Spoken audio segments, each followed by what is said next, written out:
Hello mes loupiottes, je vous emmène à la Gaîté Lyrique aujourd'hui. Ça s'appelle la Fabrique de l'époque et c'est un lieu super cool qui est à la fois un lieu de vie où tu peux prendre un café, un lieu de fête où il y a des concerts et aussi un lieu culturel où il y a des expos comme celle où je vais vous emmener aujourd'hui.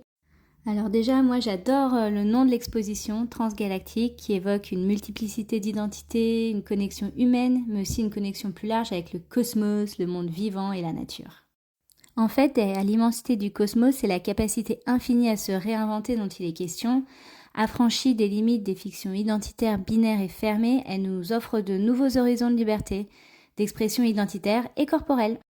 J'aime bien aussi la muséographie de cette exposition, la façon dont les œuvres elles sont installées sur des grands panneaux en bois et on est invité à circuler dans ce parcours sinueux avec l'impression d'avoir des fenêtres ouvertes sur ces récits de vie. Dans cette photo de Darko de la jaquette, on nous offre un moment d'intimité puissant. La force du regard nous défie, nous renvoie à notre propre regard de spectateur voyeuriste de cette scène intime d'amour. Au contraire, dans cette photo de Massina Pinheiro et Gaël Cipreste, nous n'avons pas accès au regard du sujet. Yael est captée dans un moment de concentration et ignore totalement notre présence.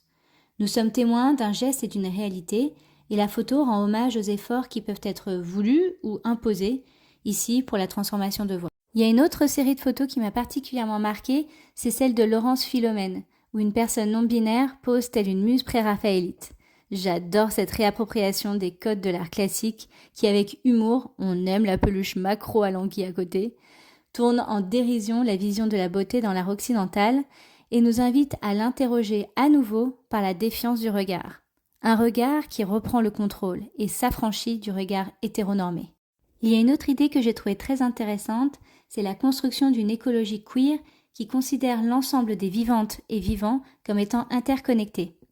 Dans cette photo, Kamala Macrel inscrit son corps de femme trans au cœur de la nature.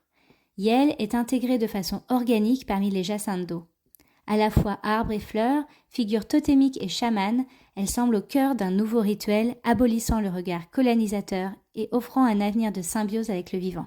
Moi, je vous ai juste parlé de quelques photos, mais en fait, il y a toute une constellation d'artistes, de vidéastes, de performeurs et performeuses qui s'expriment avec une multiplicité de supports et de matériel. Des images mouvantes ou fixes, projetées ou marouflées, des cartes postales et même des affiches de campagne. Bref, moi j'ai trouvé cette exposition très touchante. D'une grande douceur, politique, inclusive, elle célèbre la possibilité de réinventer son corps à l'infini et la nécessité de déconstruire l'injonction du modèle normatif. Elle exprime comment nos différences à tous peuvent nous unir, aux autres humains et à la nature. Elle nous incite à penser d'autres manières de créer du lien, de former des nouvelles alliances dans un monde de plus en plus fragmenté. Et puis c'est une petite expo, et c'est gratuit, donc filez la découvrir jusqu'au 9 février mes loupiottes.